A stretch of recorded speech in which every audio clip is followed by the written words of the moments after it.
Nama penuh saya Abdul Muhaimin bin Hasbullah, berasal daripada Pontian Johor dan dibesarkan di Perendah Pasir Raja, Kuliah Johor. Dan sekarang ini kerjaya saya sebagai seorang pengukir kayu. Dan telah mencuburi bidang ukiran kayu ini bermula pada tahun 85 dan juga 86.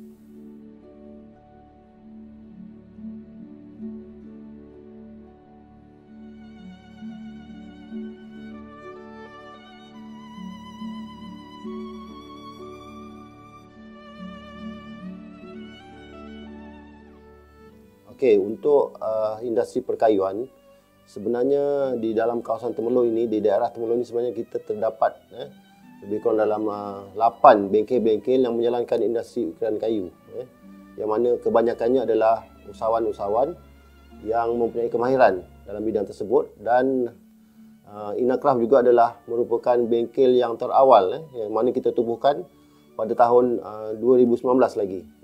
Dan kita telah melatih ramai usahawan-usahawan ataupun pelapis muda membuka bengkel dan juga mempunyai industri sendiri, supaya kita galakkan supaya industri dapat berkembang dengan lebih maju lagi.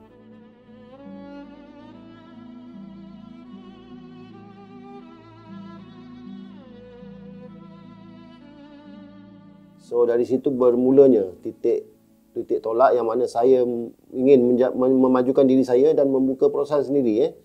Setelah mendapat beberapa latihan ataupun kemahiran, melanjutkan kemahiran saya di beberapa bengkel-bengkel, iaitu antaranya adalah di Kelantan Wood Carvings bersama dengan Encik Abdul Latif bin Long, dan juga di beberapa bengkel-bengkel usahawan yang lain, yang mana kita lebih belajar dan memahirkan diri untuk mengenali atau mendalami lagi bidang seni ukir ini. Okay, bagi saya dalam bidang seni ukiran kayu, kedua-duanya adalah diperlukan.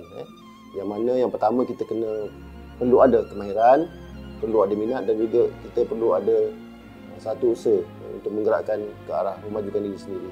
Okey, idea ataupun tercetusnya idea untuk mengadakan Bah Collection ini adalah bermulanya pada tahun 2014, yang mana pihak MTIB sendiri telah datang ke bengkel saya melihat sendiri barang-barang yang telah musnah akibat banjir pada tahun 2014 tersebut, dan produk-produk tersebut dicetuskan oleh beberapa orang, antaranya mereka-mereka yang telah dilantik oleh pihak MTIB dan juga pihak CS Worldwide.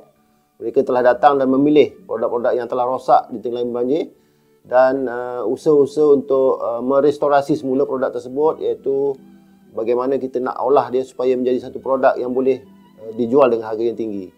Jadi idea ataupun ilham tu sebenarnya datang daripada beberapa orang designer dan juga pihak CTCS sendiri.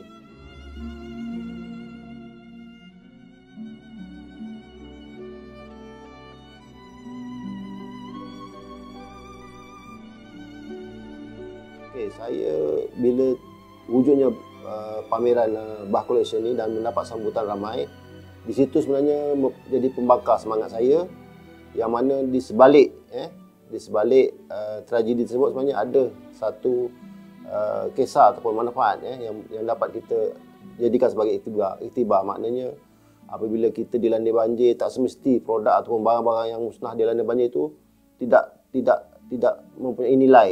Sebenarnya apabila telah dibasuh air dan juga direstorasi semula, nilainya cukup tinggi dan kita kena hargai barang produk-produk tersebut.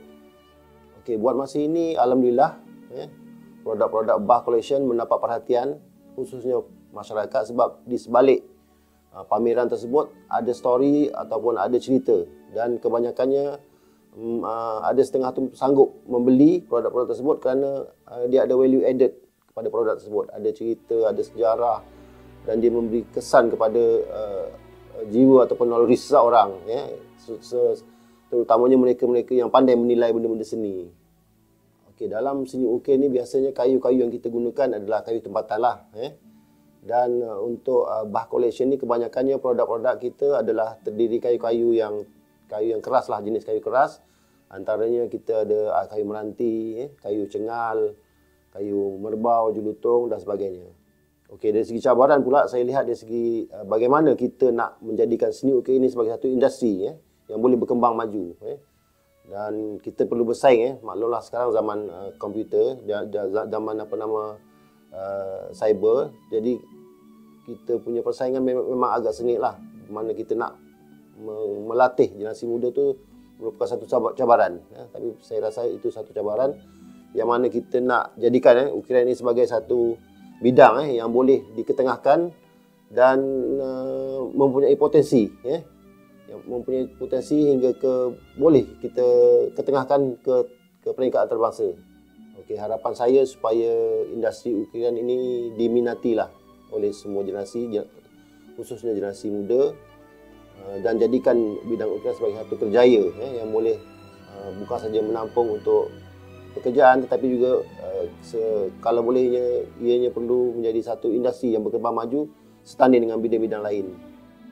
Okey, saya mengucapkan terima kasih banyak-banyak kepada pihak CTCS Worldwide yang telah membantu mempromosi dan juga mengetengahkan produk-produk Bah Collection, dan usaha-usaha mereka ni adalah sebenarnya saya rasa adalah satu usaha yang baik yang mana ia boleh memberi kesedaran, juga memberi galakan kepada usahawan-usahawan lain supaya kita perlu menghargai sesuatu produk dan kita perlu menjaga sebab ianya adalah satu warisan yang kita perlu teruskan dan ia juga adalah satu khazanah yang telah ditinggalkan oleh golongan terdahulu. Bagaimana kita nak meneruskan dalam kaedah generasi muda sekarang ni, itu adalah kita akan fikirkan bersama-sama, insya-Allah.